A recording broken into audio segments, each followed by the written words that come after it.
Hansford, the original VP for ANZ and Southeast Asia. And what do we have here?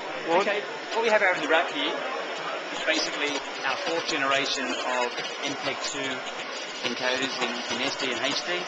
And as you can see from here, we have basically a broadcast transmission encoders in a box. We have 3 SDs and a HD in the single frame here, which just allows us to basically, in Australia, do one market out of one box.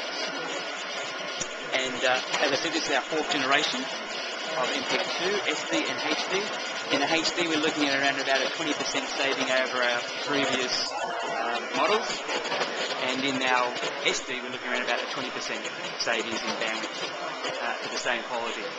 So basically, as the free-to-airs are moving into a situation where we've got to put more program-to-air, these savings are becoming quite critical to make sure that the quality to home is there and the television experience that Australians are used to is still there from a quality point of view.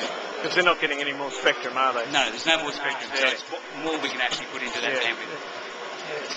So in terms of the roadmap, 3 SD, 1 HD out of one box, what could we expect in the future? Well, we've actually moved.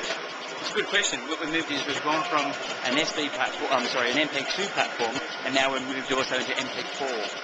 And we've already secured a number of sales for the black spot programs that are happening here in Australia, which is part of the analog turn-off. So in the same box, we've actually got we've got SD and HD and MPEG-4.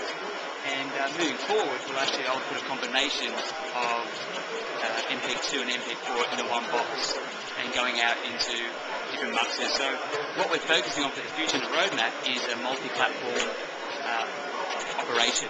So we're looking at TV set, looking at the PC, and looking at the mobile. So this platform will allow us to take us into that scenario within the same box. Okay. How does the use of MPEG-4 impact on receivers that might be out there in the market that are MPEG-2?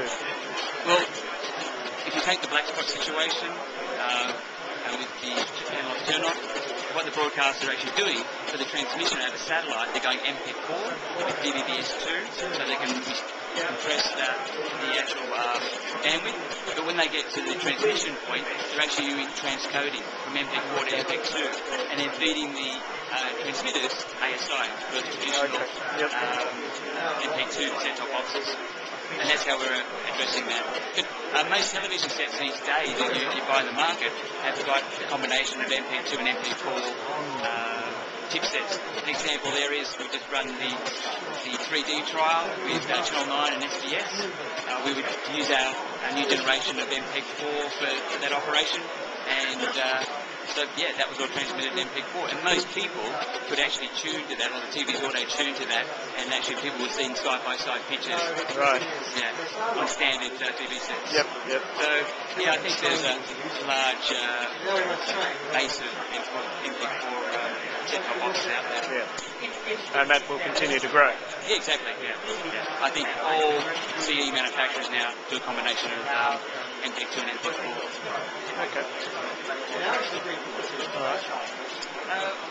Moving on from our compression side of our business to our software, we'll take you over here. Warren. Warren?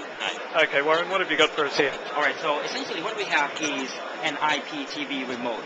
This is a proof of concept device, and it was first demonstrated at the Mobile World Congress in Barcelona at the beginning of this year. So let me show you what now, as I said, this is a prototype device. Now in reality it will be a totally wireless device, and Ericsson positions this to be the central command and control dashboard within the home. So right now the prime target is that it would be used to control and manage your IPTV content, and also other related communications technologies, for example, voice communications, SMS, etc.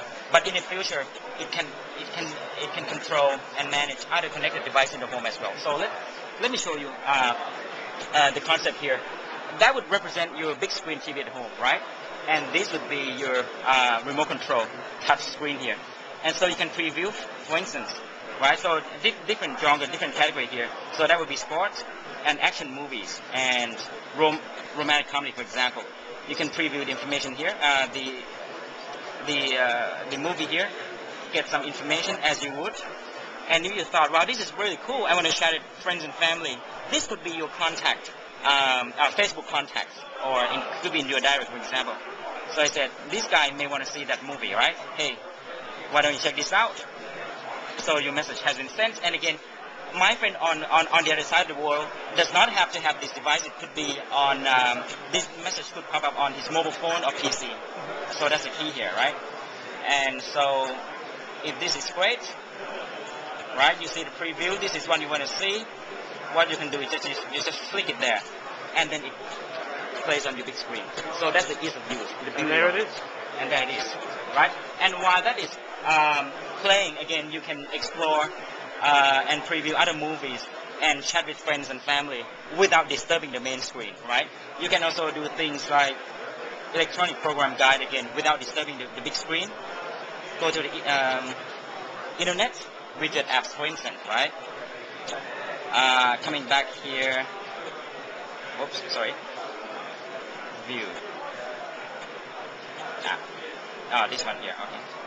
And then another key concept that I mentioned is that it is the center hub of the connected home. For instance, it will have the capability to sniff and detect other connected device in your home. For example, you can have security camera or baby camera, right?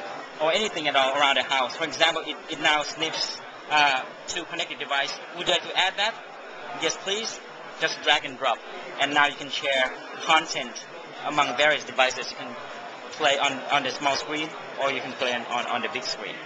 So, and again, when we connect devices this way, you can retrieve content from your home, from a locally store device, or you can buy content from a service provider. It doesn't really matter.